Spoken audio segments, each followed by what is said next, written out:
સુરતની નવી સિવિલ હોસ્પિટલના કિડની બિલ્ડિંગમાં કેથલેબ સાથે હાર્ટની સુપર સ્પેશિયાલિટી સુવિધાઓ શરૂ કરવામાં આવશે. કિડની બિલ્ડિંગના ગ્રાઉન્ડ ફ્લોર પર કેથલેબ શરૂ થશે. આ સાથે ચોથા માળ પર કાર્ડિયાક સેન્ટર શરૂ કરવામાં આવશે, જેમાં હૃદય સંબંધિત તમામ રોગોની સારવાર અને સર્જરી કરવામાં આવશે. આનાથી હૃદય રોગના દર્દીઓએ અમદાવાદ અને મુંબઈ જેવા મોટા શહેરોમાં જવું નહીં પડશે અને ખાનગી હોસ્પિટલમાં લાખો રૂપિયા ખર્ચવા નહીં પડે. કેથલેબ સુવિધા શરૂ કરવાની પ્રક્રિયા શરૂ થઈ ગઈ છે. 2 કાર્ડિયોલોજિસ્ટ અને 2 ટેકનિશિયનની કાયમી નિમણૂક માટેની દરખાસ્ત ગાંધીનગર મોકલી દેવામાં આવી છે. આરોગ્ય વિભાગે આ માટે અમદાવાદની યુએન મહેતા હાર્ટ હોસ્પિટલ સાથે જોડાણ કર્યું છે. સમગ્ર દક્ષિણ ગુજરાતમાં પ્રથમવાર દર્દીઓને હૃદયને લગતા ગંભીર રોગોની સારવાર એક જ જગ્યાએ મળી શકશે. હાલમાં સુવિધાઓ અમદાવાદ સિવિલ હોસ્પિટલમાં છે.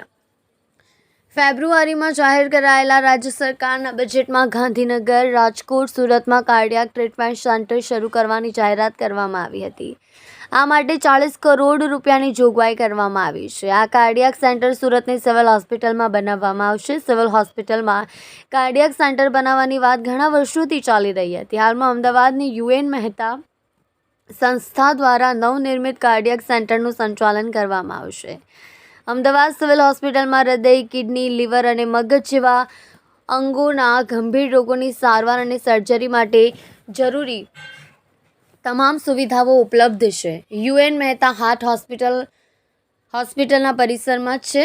સુરત સિવિલ હોસ્પિટલ મેનેજમેન્ટે જણાવ્યું કે આરોગ્ય વિભાગ પાસેથી 6 સુપર સ્પેશિયાલિટી વિભાગની માંગણી કરવામાં આવી હતી. ડૉક્ટર ગણેશ ગોવેકર એ જણાવ્યું હતું કે સિવિલ હોસ્પિટલમાં કિડની બિલ્ડિંગમાં ગ્રાઉન્ડ ફ્લોર પર કેથલેબ અને ચોથા માળે કાર્ડિયાક સેન્ટર શરૂ કરવામાં આવશે. હૃદય સંબંધિત તમામ રોગોની સારવારની સર્જરી કરવામાં આવશે.